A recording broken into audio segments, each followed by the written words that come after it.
Hello guys, welcome to my channel. So दिनै नोंथांमोननि थाखाय आं very important भिडिअ लाबोदों आरो बे भिडिअनि गेजेरजों आं सेकेन्डारि टेटखौ एप्लाइ खालामनो थांनायाव नांगौ जानाय गासै क्राइटेरिया आरो मिथिनो गोनां डिटेल्सखौ मोजाङै फोरमायलांगोन। बेनिखायनो भिडिअखौ जोबजासिम नायलांनो थाखाय आं बयखौबो खावलायबाय। तो गिबि बाथ्रा सेकेन्डारि टेट 2019 नि एडभार्टाइजमेन्टनि बायदियै एप्लाइ खालामनो थाखाय आसामनि बिथाङा पार्मानेन्ट थागिरि जानांगोन, रेसिडेन्ट जानांगोन, अब्लासो बिथाङा अनलाइन एप्लाइ खालामनो हागोन। नम्बर 2 आव होनना बुंदों एग्जामखौ 22 डिसेम्बराव लानाय जागोन, नाथाय माबाफोर जेंना जायोब्ला बेखौ रिशिडिउल खालामनानै गुबुन डेटआव लानाय जागोन। नम्बर 3 एन्ड नम्बर 4 एक्सट्रिमलि इम्पर्टेन्ट, बेखौ नोंथांमोना जोबोद मोजां गोसो होनानै खोनासं। मानो होनोब्ला बे नम्बर 3 आरो नम्बर 4 आव मख'नाय दङ जे नैबावहाय माखासे जन होदों, गासै मोन 7टा जन होदों, 7 जन्स दङ बेवहाय, आरो जन्सनि आन्दाराव माखासे डिस्ट्रिक्टसफोर ग्रुपिं खालामनानै होदों। दा बेवहाय बुंनाय दङ नोंथाङा जुदि जन नम्बर 2 हमनानै लाबाय, नोंथाङा जन नम्बर 2 खौ अनलाइन एप्लाइ खालामनाय समाव सेलेक्ट खालामबाय बाक्सा, चिरां, क'क्राझार, उदालगुरि, अब्ला नोंथांनि जबाबो नोंथांखौ बे बाक्सा, चिरां, क'क्राझार, उदालगुरि बेवहायनो टेट क्वालिफाइड जाखांनायनि उनाव नोंथांखौ बेवहायनो प्लेसमेन्ट खालामनाय जागोन। नोंथांनि जबा बे डिस्ट्रिक्टआवनो जागोन। जुदि नोंथाङा माबा मोनसे प्रब्लेम जानायनि जाउनाव नोंथाङा साप'ज जन नम्बर 5 नि सनितपुर डिस्ट्रिक्टआव फैनो सानबाय, अब्ला नोंथाङा बेवहाय ट्रेन्सफार खालामनो हानाय नङा, माने ट्रेन्सफार खालामनायानो गैया होननानै बुंनाय दङ बेवहाय। आरो बेखौ ट्रेन्सफार खालामनायाव मानो हाया बेवहाय मेनसन खालामदों बिथांमोना बिदि रिजन्सखौ। बेवहाय बिथांमोना बुंदों जे गोबां जेंना जायो फरायसालियाव, स्टुडेन्टसफ्राबो गोबां जेंना फेस खालामनो गोनां जायो, बे बाथ्राखौ बिथांमोना रोखा रोखायै बुंदों। बेनिखायनो जेब्ला नोंथांमोना अनलाइन एप्लाइ खालामो अब्ला सानै हयै बे जनफोरखौ सेलेक्ट खालाम। बे जनावनो नोंथांनि एग्जाम टेट एग्जामाबो जागोन आरो नोंथांनि जबाबो बेयावनो जागोन। दानिया जोंहा एलिजिबिलिटि क्राइटेरिया। एलिजिबिलिटि क्राइटेरियाया मा जों बेखौ बयबाबो एसेबाबो मिन्थिखाबाय, अब्लाबो आं गुसुङै बुंनो सानदों। जोंहा एलिजिबिलिटि क्राइटेरिया बेनो, नोंथाङा ग्रेजुवेट जानांगोन, नङाब्ला पोस्ट ग्रेजुवेट जानांगोन। नोंथाङा जुदि ग्रेजुवेसनाव नोंथाङा जुदि 50% गैयाबा नोंथाङा पोस्ट ग्रेजुवेसनाव 50% थाब्लाबो जायो होननानै बुंनाय दङ। लोगोसे बावहाय खोथा बुंदों अफ केम्पास, खिन्थु डिसटेन्स एजुकेसनजों जानाय नङा। अफ केम्पासआ बेखौ होनना बुंनाय जायाखै जे आइडल बा के इग्न' बेफोरखौ बुंनाय जायाखै,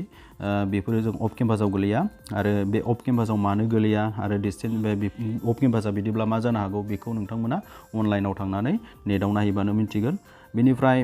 बयबो मिन्थिखागौ बिएडखौथ' बयनोबो नांखाथारगोन आरो बिएडआव 50% थानाय जानांगोन होननानै मेनसन खालामनाय दङ। हिन्दी टिचार जानोब्ला नोंथाङा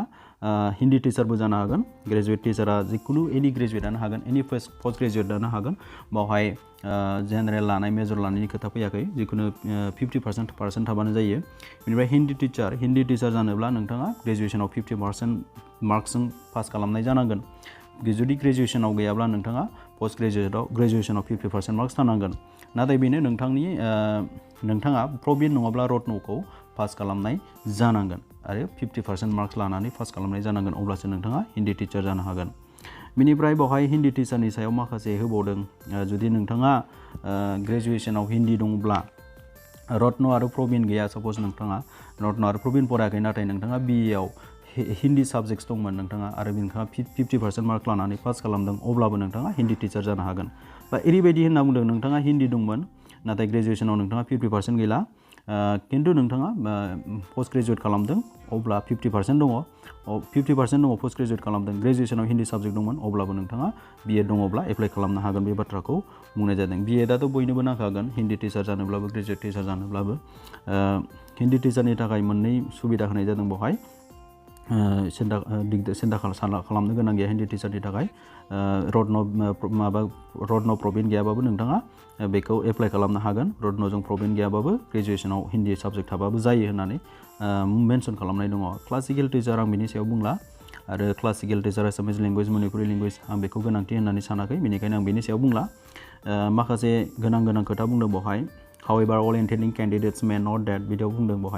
बेवहाय बुंदों बिएडआ मेन्डेटरिनो, एकदम बिएडखौ नांथारगौ नङाबा जानाय नङा। नाथाय 2017नि जेब्ला एप्लाइ फैदोंमोन बिएडनि ग्रेजुवेट टिचारनि, अब्ला बै समाव आं नुनो मोन्दों जाय माने पारसुइं खालामबाय थादों, जाय फार्स्ट इयारा कमप्लिट जाखाबाय, बिथांमोना सेकेन्ड इयाराव दङ बा थार्ड सेम, फर्थ सेमाव फरायबाय थादों, बिथांमोनाबो एप्लाइ खालामनो हादोंमोन। बेनिखायनो आं सानो जाय बिथांमोना थार्ड सेम, फर्थ सेम बा सेकेन्ड इयाराव दङ, बिएड सेकेन्ड इयाराव, बिथांमोना टेनसन लानो गोनां गैया, आरामसे एप्लाइ खालामनो हागोन।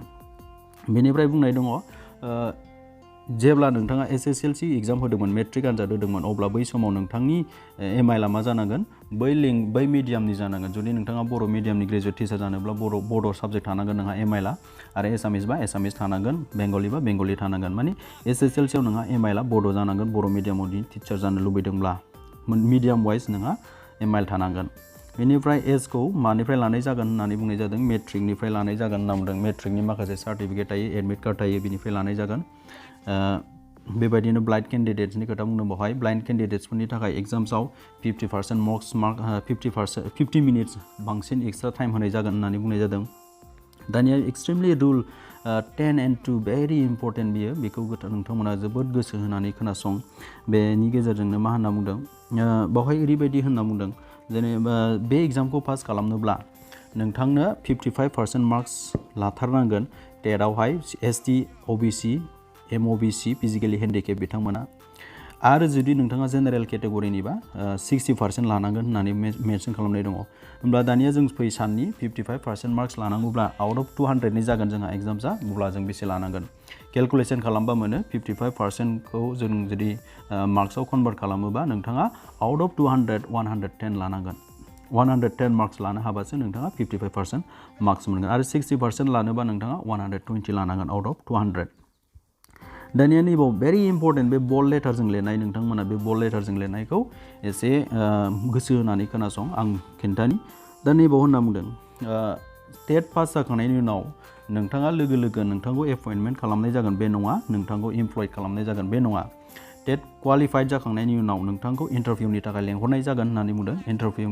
इन्टारभिउआ क्लियार जाबासो नोंथांखौ रिक्रुइट खालामनाय जागोन होननानै रिक्रुइटमेन्ट होनाय जागोन होननानै बुंनाय जादों बेखौहाय बिदिब्ला जों बेनिफ्राय रोखा बुंनो हायो जोंहा निश्चय रिटेन लिरखांनायनि उनाव जोंहा इन्टारभिउ जागोन स' हाउ टु एप्लाइ बेखौ बयबो मिन्थिखागोन आं बेनि सायाव गोथौयै बुंला जोङो अनलाइन एप्लाइ खालामबानो बयबो मिन्थिखागोन माबोरै थांनांगौ मा प्रसेसजों थांनांगौ आरो एप्लिकेसन फिसखौबो जोंहा 400 लादों सिगाङाव जाय होखाबाय बिथांमोना जास्ट होआबाबो जासिगोन बिनि बायदिसिना अपसन्स होखादों बेवहाय नोंथांमोना मोजाङै नायनानै लानो हागोन बेखौ बेनिफ्राय नैबे जाबाय टाइम शेड्युल फर टेट 2019 आसाम अपेनिंआ माला जागोन जोंहा 15 नभेम्बरनिफ्राय स्टार्ट जाबाय लास्ट डेटआ जोंहा 25 नभेम्बर आरो पेमेन्टआ माला लास्टनो 28आव एग्जामखौ होदों बेवहाय 22 बे जाबाय जन्स अफ सेकेन्डारि टेट एग्जामिनेसन बबे जायगायाव जोंहा एग्जामसा जागोन स' BDCनि थाखाय दुखुनांथाव बेवहाय क'क्राझारावल'सो होदों उदालगुरि गैया चिरां गैया बाक्सा गैया मोनब्रैयावबो होबा साबसिन जागौमोन बेबायदिनो नैबाव मेनसन खालामदों नाथाय जुदि हायार नाम्बार अफ एप्लिकेन्ट्स जायोब्ला बेखौ मा खालामनाय जागोन बारायनाय जागोन होननानै बुंनाय जादों बारायोब्लाथ' जोबोद मोजांनि खोथा जायगायावनो होनो मोनब्ला साबसिन जायो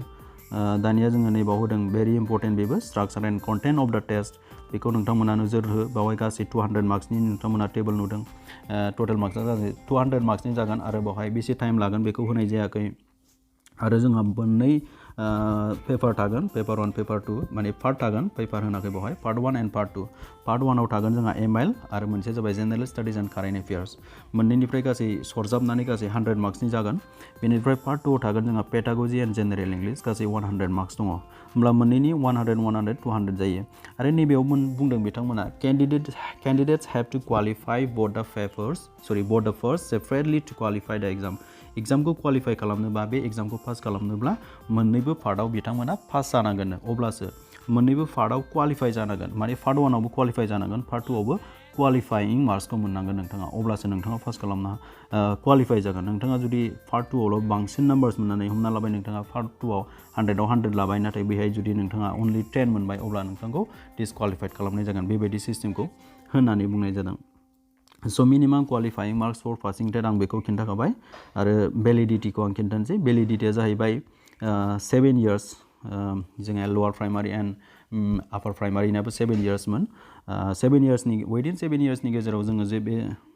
माबाखौ जुदि जोङो जबखौ लानो हायाबा जोंहा इनभेलिड जागोन सार्टिफिकेटआ 7 इयार्स बारोबा बे खोथा जों बयबो मिथिखागौ बेखौ बेनिफ्राय नैबे इम्परटेन्ट पइन्ट्सफोरखौ आं बुंबाय थाला बेखौ आं दानि बुंखाबाय एसेब्लाबो फिसनि खोथा बुंबाय आरो बेसेबां खोन्थानांगौ आं होननानै आं सानाखै बेनिफ्राय सिलेबासनि थाखाय उनाव मोनगोन नैबे वेबसाइटखौ होदों ssa.assam.gov.in बेवहाय जोङो थांनानै मा खालामनो हागोन सिलेबासखौ डाउनलड खालामनो हागोन बेनिफ्राय बेवहाय माखासे एग्जाम्सनि रुल्स एन्ड रेगुलेशन्स होदों बेवहाय एडमिट कार्डआव मा बाहायनांगौ बेखौथ' जोङो जेब्ला एडमिट कार्ड मोनगोन अब्लानो जोङो माबानो हागोन बेखौ फरायनानै बुजिना लानो हागोन बेनिफ्राय बेफोर गासैबो एग्जामनि सायाव लानाय स' बेखिनियानो इम्परटेन्ट मिथिनो गोनां बाथ्राया स' आसा खालामो गाइस आंनि बे भिडिअखौ नोंथांमोना मोजां मोनदों आरो मोजां मोनदोंब्ला अननानै लाइक खालाम शेयार खालाम आरो आं बेबायदि भिडिअ लाबोबाय थागोन नोंथांमोननि थाखाय आं बेबायदि भिडिअ लाबोबाय थायो बेनिखायनो आंनि चेनेलखौबो नोंथांमोना गोदानबा साबस्क्राइब खालामना स' एसेनोसै थेंक इउ